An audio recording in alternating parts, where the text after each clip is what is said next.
Hello friends, welcome to learn computer academy. Pre react J সিরিজের আরও একটা ভিডিওতে সকলকে স্বাগত জানাচ্ছি। গত ভিডিও থেকে আমরা কিন্তু ক্লাস নিয়ে পড়াশোনা স্টার্ট করেছিলাম, মানে অবজেক্ট ওরিয়েন্টেড প্রোগ্রামিং। আজকে সেই যে সিরিজ স্টার্ট করেছি সেই সিরিজের আজকে সেকেন্ড ভিডিও, অর্থাৎ অবজেক্ট ওরিয়েন্টেড প্রোগ্রামিংয়ের সেকেন্ড আজকে এপিসোড। তো চলুন স্টার্ট করি। তো গত ভিডিও পর্যন্ত আমরা কিন্তু একটা ক্লাসের স্ট্রাকচার বানানো শিখেছিলাম, এবং ক্লাসের ভিতরে আমরা যে কনস্ট্রাক্টর একটা মেথড ইউজ করেছিলাম যেটা অটোমেটিক্যালি রান করে। তো তার ভিতরে দুটো প্রপার্টি ছিল, সেই প্রপার্টির ভ্যালু আমরা অ্যাসাইন করছিলাম, মানে দুটো প্রপার্টি মানে দুটো ভ্যারিয়েবল বানাচ্ছিলাম। সেই ভ্যারিয়েবলের মধ্যে আমরা ভ্যালু লেখার জন্য একটা সিস্টেম বানিয়েছিলাম। সেই সিস্টেমটা কি, আমরা যখন এই পার্সনটাকে দিয়ে নতুন একটা অবজেক্ট ক্রিয়েট করছি, সেই পার্সনের আর্গুমেন্টে আমরা যদি দুটো স্ট্রিং পাস করি বা নাম্বার পাস করি, অর্থাৎ দুটো যদি ভ্যালু পাস করি, সেই ভ্যালু দুটো কি হয়, এই যে কনস্ট্রাক্টর যে মেথডটা আছে সেই মেথডের ভিতরে তৈরি করা দুটো প্রপার্টি, সেটার কিন্তু সেই যে ভ্যারিয়েবলগুলো সেই ভ্যারিয়েবলগুলোর ভ্যালু হিসাবে সেট হয়ে যায়।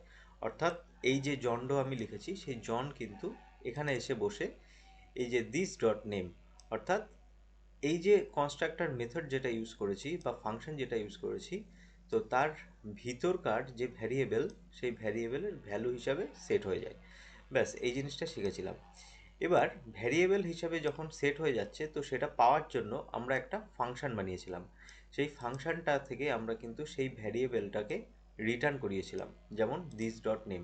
তো এই যে দিস ডট নেম আর এই যে দিস ডট নেম সেম জিনিস কিন্তু। তো একই জিনিস এখানেও করা রয়েছে এজের ক্ষেত্রে। তো আমি একটা দিয়ে এক্সপ্লেন করছি, বাকিটা আপনারা নিশ্চয়ই বুঝে যাবেন। তো এই কাজটুকু আজকে করেছিলাম, মানে গত ভিডিও অবধি আমরা করেছিলাম। আজকের ভিডিওতে আমরা দেখব এই যে ভ্যারিয়েবল যেগুলো আমরা সেট করেছি সেই ভ্যারিয়েবলগুলোকে আমরা এখান থেকে ডাইরেক্ট অ্যাক্সেস না করে, অর্থাৎ this dot name this dot age এখান থেকে গেট তো করছিলাম, সেটা ঠিক আছে, কিন্তু আমরা নাম যদি চেঞ্জ করতে চাইতাম তাহলে কিন্তু সেরকম কোনো ব্যবস্থা ছিল না। তো আজকে আমরা দেখব গেটার আর সেটার ফাংশন, মানে গেট কিভাবে করব একটা ভ্যারিয়েবলকে বা ভ্যারিয়েবলের ভ্যালুকে, আর সেই ভ্যারিয়েবলটার ভ্যালু যদি চেঞ্জ করতে চাই তাহলে সেটা আমরা কিভাবে করতে পারি। তো সেটাকে বলা হচ্ছে যে সেটার ফাংশন। কিছুই নয়, এই যে গেট নেম আর গেট এজ যেমন বানিয়েছিলাম তেমন সেট নেম সেট এজ এরকম বানাতে হবে, তাহলেই হয়ে যাবে। কিন্তু জাভা স্ক্রিপ্টে ES6-এ একটা স্পেশাল কাইন্ড অফ কিওয়ার্ড দিয়ে রেখেছে, সেই কিওয়ার্ডটা ইউজ করে আমরা কিন্তু এই কাজটা করতে পারি। ওকে, তো চলুন আমরা স্টার্ট করি। তো সবার প্রথমে আমি এখানে পুরো যে জিনিসগুলো আছে সেগুলোকে একটু ক্লিয়ার করে দিচ্ছি, আর গেট নেম এই জিনিসটাকেও ক্লিয়ার করে দিলাম। এই পর্যন্ত আশা করি আপনার কাছে কোনো কনফিউশন নেই যে একটা মেথড বানানো আছে, তার নাম হলো কনস্ট্রাক্টর, তার মধ্যে দুটো প্যারামিটার রয়েছে, নেম আর এজ। আচ্ছা, এবার আমাকে একটু এখানে মডিফাই করতে হবে, কারণ না হলে ভ্যারিয়েবলের নাম আমাদের কিছুক্ষণ পরেই দেখবেন যে সেম সেম হয়ে যাচ্ছে। তো তখন কিন্তু একটু বুঝতে অসুবিধা হবে। সেই জন্য আমরা একটু প্রাইভেট ফিল আনার জন্য, যে এই কনস্ট্রাক্টরের ভিতরের ভ্যারিয়েবল এটা, সেটাকে বোঝানোর জন্য আমরা এখানে জাস্ট সিম্পল একটা আন্ডারস্কোর ইউজ করব। ওকে, তো এই যে আন্ডারস্কোর ইউজ করব, এটাতে স্পেশাল কোনো কিছুই হবে না, শুধুমাত্র আমাদের বোঝার সুবিধার জন্য যে এটা হলো প্রাইভেট কাইন্ড অফ থিং, মানে এটা কনস্ট্রাক্টরের ভিতরকার ভ্যারিয়েবল। ওকে, তো ভ্যারিয়েবলের নাম আমরা জানি যে আন্ডারস্কোর ইউজ করতে পারি, স্টার্ট করতে পারি। এক্স্যাক্টলি। তো সেই জন্যই আমরা কিন্তু এই আন্ডারস্কোর নেম আন্ডারস্কোর এজ এরকম লিখলাম। আচ্ছা, এবার আমাদের কি করতে হবে, একটা মেথড বানাতে হবে। কিসের মেথড? আমরা একটা গেটার ফাংশন বানাবো, গেটার মেথড বা গেটার ফাংশন। এর কাজ কি হবে? সেম জিনিসই হবে, যে নামটাকে গেট করে আনা। তো সেই জন্য আমরা লিখব গেট, তারপরে সিম্পল ফাংশনের নামটা এরকম। ওকে, এরকম। তো এটা আমি কি লিখেছি, এখানে গেট নেম গত দিনের ফাইলে আমার ছিল এরকম, এরকম কিছু একটা লেখা ছিল। ওকে, তো আজকে আমরা লিখছি এরকম গেট নেম। তো এখানে গেট যে কিওয়ার্ডটা দিয়েছে সেটা জাভাস্ক্রিপ্ট দিয়ে রেখেছে, ঠিক আছে, সেটা জাভাস্ক্রিপ্ট দিয়েই রেখেছে। আমাকে শুধু লিখতে হবে, আমি যেহেতু নেমটাকে পেতে চাইছি তো সেই নামেই কিন্তু একটা আমি ফাংশন বানিয়ে দিলাম নেম। ওকে, তো এটা দেখতে ফাংশনের মতো হবে, কিন্তু কল করব আমরা সেই ডট মেথড দিয়েই, ঠিক আছে, ডট নেম এরকমভাবেই কল করব। তো এখান থেকে আমাকে কি করতে হবে, রিটার্ন দিস ডট এই যে আন্ডারস্কোর নেম। ওকে, তো এইটা থেকে আমরা বুঝতে পারবো যে এটা হলো আন্ডারস্কোর নেম, আর এই যে আন্ডারস্কোর নেম এটার কথা বলা হচ্ছে। কারণ আমরা যখন কল করব তখন কিন্তু নেম নামেই কল করতে হবে, সেক্ষেত্রে কিন্তু কনফিউশন তৈরি হবে যে এটা এই নেমের কথা বলা হচ্ছে না এই নেমের কথা বলা হচ্ছে। তো সেই জন্যই আন্ডারস্কোরটা এখানে ইউজ করা হয়েছে, যাতে বোঝা যায় যে এটা একটা প্রাইভেট জিনিস।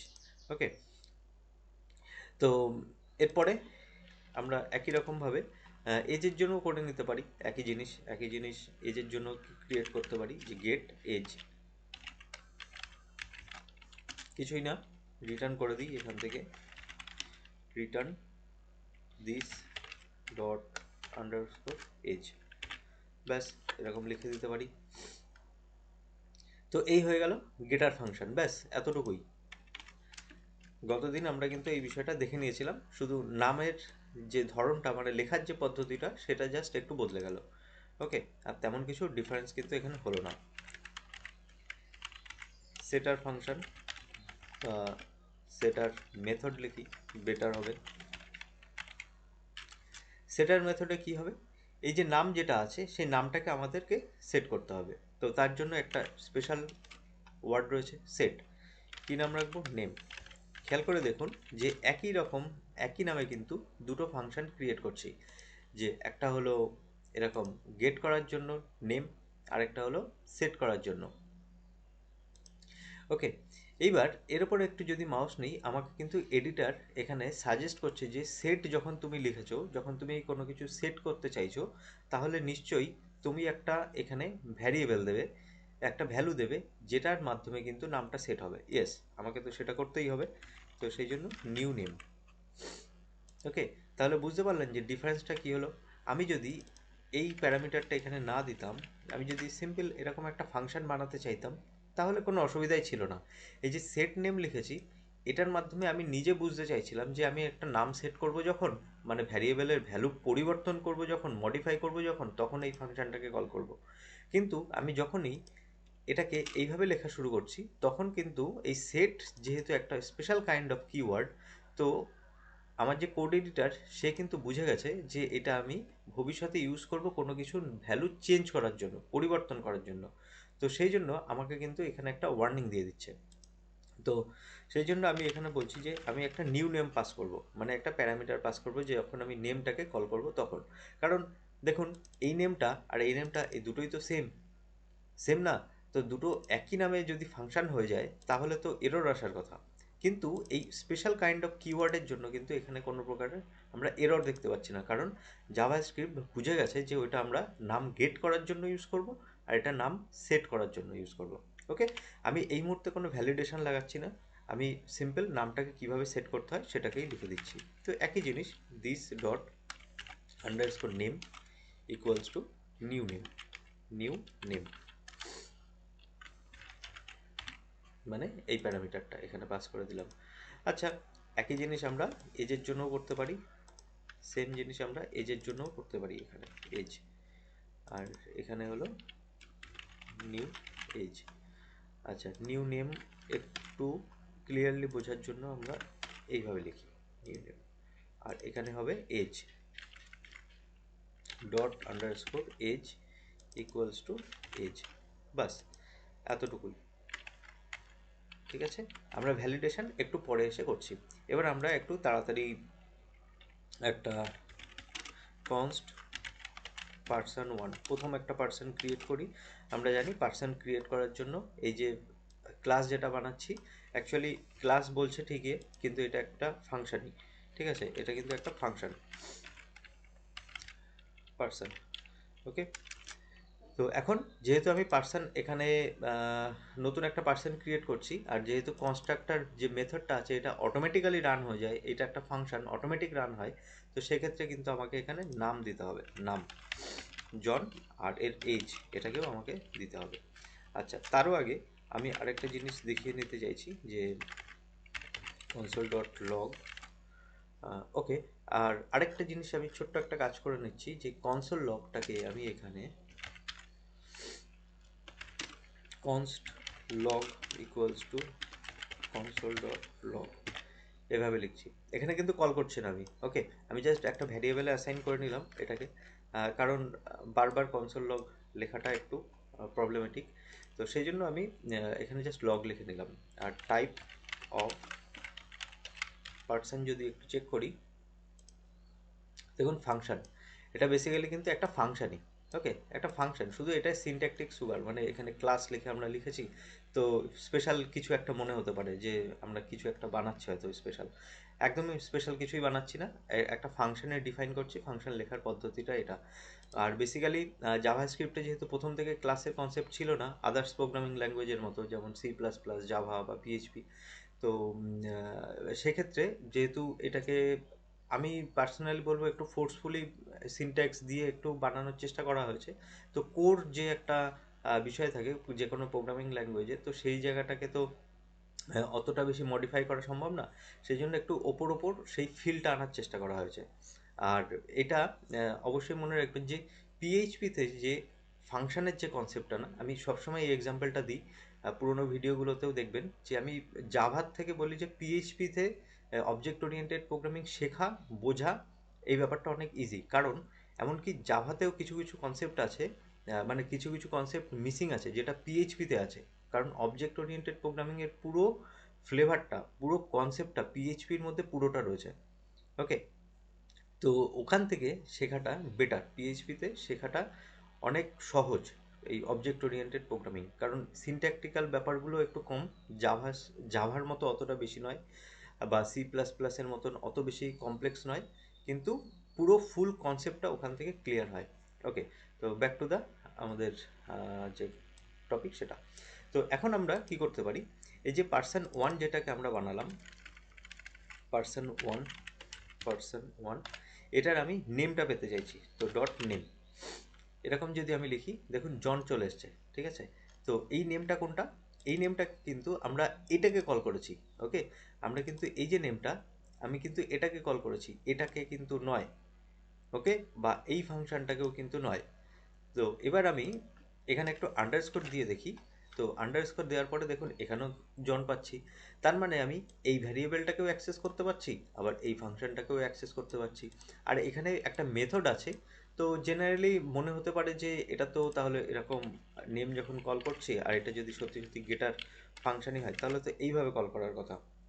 তো দেখুন person 1 dot name is not a function এরকম বলছে। তার মানে বলতে চাইছে যে এইটা কোনো ফাংশন নয়। ওকে, আর এটা কোনো ফাংশন নয়, কারণ আমি এইমাত্রই বললাম যে এটা একটা মেথড ঠিকই, গেটার মেথড, কিন্তু স্পেশাল কাইন্ড অফ ওয়ার্ড এখানে আমি ইউজ করেছি, গেট, সেট। তো সেক্ষেত্রে আমাকে মনে রাখতে হবে যে এটা ফাংশনের মতো দেখতে ঠিকই, কিন্তু আমি নর্মাল এরকম প্রপার্টির মতোই কিন্তু কল করব। ওকে, প্রপার্টির মতোই কল করব। তো এখানে আরেকটা কনফিউজিং জিনিস হয়তো বুঝতে পারছেন যে বানাচ্ছি ফাংশন কিন্তু কল করছি প্রপার্টি কল করার মতো। এক্স্যাক্টলি আমি এটার কথাই বলতে চাইছি যে জাভা স্ক্রিপ্টে এই জিনিসগুলো কিন্তু একটু কনফিউজিং। ওকে, তো কাইন্ড অফ আপনাকে একটু মনেই রাখতে হবে বিষয়টা। তো যেহেতু প্রথম থেকে, আবারও বলছি, প্রথম থেকে যেহেতু ছিল না, পরে গিয়ে বানাতে হয়েছে। তো এর পিছনে হয়তো আরও অনেক বেশি ফিলোসফি আছে, ইনডেপথ ফিলোসফি আমার জানা নেই এই মুহূর্তে, যে কারণটা কি, এরকম হয়তো রিসার্চ করলে জানা যেতে পারে। তো আপনারা নিজেদের থেকে একটু জানার চেষ্টা করবেন যে গেট নেম লিখলে যে আমি মেথড বানাচ্ছি কিন্তু কল করছি আমি সেই ফাংশনের মতো, এই প্রপার্টির মতোই, তাহলে কিভাবে এটা কাজ করছে। আচ্ছা, এখন খেয়াল করে দেখবেন যে আমি এখান থেকেও নেম পেতে পারি, আবার আমি এই যে ভ্যারিয়েবলটা যেটা বানিয়েছিলাম অ্যাকচুয়ালি যে ভ্যারিয়েবলটাকে নিয়ে কাজ হচ্ছিল, তো সেটাকে কল করার জন্য আমি আন্ডারস্কোর দিতে পারি, তাতেও আমার সেম জিনিস দেখতে পাচ্ছি। তাহলে ডিফারেন্স আর কি হলো ফাংশন বানিয়ে? দেখুন, ফাংশন এই কারণে বানানো হয়েছে যাতে আমরা এটাকে মডিফাই করতে পারি। ওকে, আর এখান থেকে যদি আমি এর ভ্যালুটা পেতে চাই তাহলে কিন্তু আমি ভ্যালুটা পাবো, একদম ডেটা পাবো। আমি কিন্তু মডিফাইড কোনো কিছু পাবো না। কিন্তু আমি যদি ফাংশন কল করি তাহলে আমি এটাকে মডিফাই করতে পারি। কেমন? আমি এখানে এসে ডট টু আপার কেস এরকম লিখে দিতে পারি, এরকম একটা মেথড আছে, সেটাকে লিখে দিতে পারি। এবার দেখুন আমি কিন্তু এখানে বড় হাতের জন পাচ্ছি, তার মানে আমি নাম পাস করেছিলাম এখানে কিন্তু স্মলে, তাই না? কিন্তু আমি ক্যাপিটালাইজ হয়ে পাচ্ছি জিনিসটা, তার মানে আমি এখানে মডিফাই করতে পারছি। তো এখন মনে হতে পারে শুধু এই বড় হাতের লেখার জন্য এত কিছু, এত বড় ফাংশন বানাতে হয়েছে। একদমই না, এটা অনেক কমপ্লেক্স জিনিস হবে ভবিষ্যতে। কিন্তু আমরা তো এখন সিনট্যাক্স শিখছি না, তো সিম্পল একটা এক্সাম্পল দিচ্ছি যে ফাংশন এই কারণেই বানানো হয় যাতে সেটাকে আমরা সেই ডেটাটাকে নিয়ে আমরা একটু ম্যানিপুলেট করতে পারি, আমরা সেই ডেটাটাকে মডিফাই করতে পারি। ওকে, সেই জন্য আমরা যে জিনিসটা সেটা কখনোই হাত দেবো না। আর এখানে যদি আমি এখন আন্ডারস্কোর নেম লিখি, তাহলে কিন্তু সেই ওই যেটা আমি পাস করেছিলাম কল করার সময় সেটাই কিন্তু বেরিয়ে আসছে। এবার বিষয় হলো যে এখানে এই যে আন্ডারস্কোর নেম, যেটা আমি কিছুক্ষণ আগে বলেছিলাম যে এটা kind of private, actually private নয় এটা। এটা জাস্ট আমাদের বোঝার জন্য, কি বোঝার জন্য, যে এই নেমটা আর এই যে নেমটা, এই দুটো জিনিস আলাদা, এটা হলো ফাংশন। কারণ কল তো সেই একইভাবেই করছি আমি। এবার ভেবে দেখুন, এখানেও যদি এরকম আন্ডারস্কোর না থাকতো তাহলে কিন্তু কনফিউশন ক্রিয়েট হতো। ওকে, তাহলে কিন্তু কনফিউশন ক্রিয়েট হতো যে আমি এটাকে কল করছি নাকি এটাকে কল করছি। ওকে, তো সেই জন্য ডিফারেন্সিয়েট করার জন্য আন্ডারস্কোর। কিন্তু একটা প্রাইভেটের কনসেপ্ট আছে। তো তারও আগে আরেকটা জিনিস আমি এখানে বলে রাখতে চাইছি, দুটো ভারী ভারী ওয়ার্ড আছে, যখন অবজেক্ট ওরিয়েন্টেড প্রোগ্রামিং শিখবেন তখন শুনবেন যে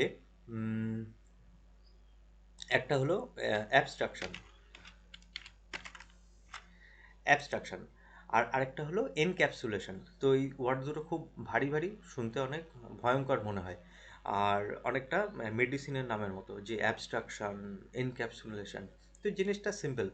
দেখুন, এই যে প্রপার্টি যে দুটো বানিয়েছি না, এই প্রপার্টি দুটোকে আমাকে প্রোটেক্ট করতে হবে, মানে হাইড করে রাখতে হবে। মানে হাইড কিভাবে করব, আমি যেন বা কোনো ইউজার যেন এরকম আন্ডারস্কোর লিখে এটাকে পাস, মানে ভ্যালুটাকে বের না করে নিতে পারে। ওকে, তো কিছু কিছু জিনিস আমাকে কি করতে হবে, লুকিয়ে রাখতে হবে, কিছু প্রপার্টি লুকিয়ে রাখতে হবে, হাইড করে রাখতে হবে। তো হাইড করে রাখলে তাহলে ইউজ করব কী করে? এক্স্যাক্টলি, ইউজ করার জন্য আমাকে এরকম ফাংশন ক্রিয়েট করে রাখতে হবে, যে আমি এখানে প্রপার্টি বানাবো, কিন্তু এই প্রপার্টিটার ডাইরেক্ট অ্যাক্সেস যেন না থাকে বাইরে থেকে। বাইরে থেকে মানে এই ক্লাসের বাইরে এসে যেন কেউ এরকম person one underscore name, person one underscore age, এরকম যেন কেউ লিখে ভ্যালু বের না করে নিতে পারে। ওকে, বা মডিফাই না করে নিতে পারে। তো ভ্যালু দেখছে সেটা আলাদা কথা, কিন্তু মডিফাই করে দিলে সেটা কিন্তু একটু প্রবলেমেটিক। তো ভ্যালু যেন কেউ মডিফাই না করে ফেলতে পারে, তো সেই জিনিসটাকে আটকে রাখা হয়, মানে হিডেন করে রাখা হয় পাবলিকের কাছ থেকে, যে $_এজ লিখলে তুমি একটা এরর দেখতে পাবে, যে এইভাবে তুমি নেম পেতেও পারো না, সেটও করতে পারো না। তো তুমি তার জন্য ফাংশন ইউজ করো। তো যখন আমরা কোনো কিছুকে হাইড করে রাখার চেষ্টা করি, লুকিয়ে রাখার চেষ্টা করি, সেটাকে বলা হয় যে অ্যাবস্ট্রাকশন।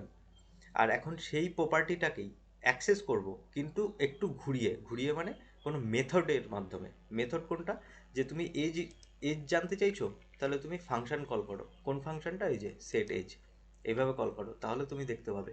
তো এটাকে বলা হয় এনক্যাপসুলেশন। ওকে, দেখেছেন না যে ক্যাপসুল মানে অ্যাকচুয়ালি একটা র্যাপার থাকে কোনো একটা কেমিক্যালের, তো তার ভিতরে কিন্তু অ্যাকচুয়ালি মেডিসিনটা থাকে, আমরা যে ক্যাপসুলগুলো খেয়ে থাকি। তো জিনিসটা ওইটা, যে অ্যাকচুয়াল মেডিসিন যেটা, সেটা তুমি টাচ করতে পারবে না, তার উপরে আমি একটা এনক্যাপসুলেট করে দিয়েছি, একটা র্যাপার লাগিয়ে দিয়েছি, একটা কভার লাগিয়ে দিয়েছি। তো তার মানে তুমি এই দিস ডট এজ, এই এজ যে ভ্যারিয়েবলটা, এটার অ্যাক্সেস তোমার কাছে থাকবে না। তুমি কি করতে পারো, যে এই পুরো ফাংশনটাকে কল করো, তাহলে তুমি এর অ্যাক্সেস পেয়ে যাবে, তুমি ডাইরেক্ট অ্যাক্সেস নিতে পারবে না। ওকে, ঠিক আছে, আশা করি হয়তো বুঝতে পেরেছেন। আর বেশি এক্সাম্পল দিতে গেলেও, মানে বোঝাতে গেলেও কিন্তু অনেক সময় বেশি কনফিউশন তৈরি হয়। তো আচ্ছা, আমি এখানে এটাকে কাটবো না, আমি এটাকে লিখে দিলাম নেম। তার মানে আমি এই গেটার যে ফাংশনটা আছে সেই ফাংশনটাকে কল করে পাচ্ছি। ওকে, আমি এখন এই নেমটাকে চেঞ্জ করতে চাইছি, তো নতুন একটা নাম দিতে চাইছি। তাহলে কি লিখব, person dot name equals to, এবার লিখলাম ডেভিড। ওকে, ডেবিট। তো এখন কি হচ্ছে, আমি কিন্তু এখন এই যে যে লাইনটা লিখেছি, অ্যাকচুয়ালি আমি একটা ফাংশন কল করেছি, কারণ আমি একটা নেম সেট করতে চাইছি। তো সেটা কোনটা, সেটা কিন্তু এইটা। ওকে, এই জায়গা থেকে কিন্তু আবার একটু কনফিউশন হচ্ছে, যে সেই দি পার্সন ডট নেম যখন আমি লিখছি তখন এটা গেটার, আর যখন আমি এইভাবে সেট করছি তখন এইটা। তো কোনো ডিফারেন্সিয়েশন নেই। এক্স্যাক্টলি এটাই, এইটাই কনফিউজিং জিনিস জাভাস্ক্রিপ্টের, যে আপনি সিম্পল যখন এইভাবে প্রপার্টিটাকে জাস্ট কল করছেন, তো সেইভাবেই মনে করবেন যে প্রপার্টি কল করছেন, তার মানে হলো গেট করছেন, আর প্রপার্টির নাম একটা সেট করছেন, তার মানে আপনি সেটার ফাংশন ইউজ করছেন। তো এইভাবে আপনাকে কিন্তু বুঝতে হবে জিনিসটা, যে এখন কিন্তু এই ফাংশনটা কল হয়েছে। তার প্রমাণ কি? তার প্রমাণ হলো, আমি যদি এই কনসোল লগটাকে আবার কল করি, তো তার মানে আমরা নতুন যে ডেভিড যে নামটা সেটা দেখতে পাবো। দেখছেন, এই পর্যন্ত কিন্তু জন ছিল, কারণ আমি এখানে জন ইউজ করেছিলাম। কিন্তু যেহেতু আমি এখানে সেট করার চেষ্টা করেছি, তো এটা আমরা কিন্তু সেটার মেথডটাকে কল করেছি, আর এটাকে কিন্তু আমরা গেটার গেটার মেথডটাকে কল করেছি। ওকে, এই জিনিসটা আবার কিন্তু এখানে এসে গেটার মেথড কল হয়েছে। ঠিক আছে, এখন আমরা কি করব, একটুখানি জিনিসকে বেটার করার চেষ্টা করব। ওকে, যেমন একটু ভ্যালিডেশন ইউজ করব, যে এখানে কেউ এসে ধরুন যে নাম তো সেট করবে, তো নাম যেহেতু সেট করতে হবে, তাহলে নামের মধ্যে কিছু তো থাকতে হবে। কেউ হয়তো এরকম ব্ল্যাঙ্ক রেখে দিল, তো সেই জিনিসটাকে আমরা একটু চেক করব, তো মানে ভ্যালিডেট করব। তো আমরা এখানে লিখতে পারি ইফ এলস লিখতে পারি। তো ইফের মধ্যে new name dot length LENGTH যদি গ্রেটার দেন 0 হয়, তবেই আমরা এই নামটাকে সেট করব। ওকে, এলস আমরা বলবো যে log name cannot be MT.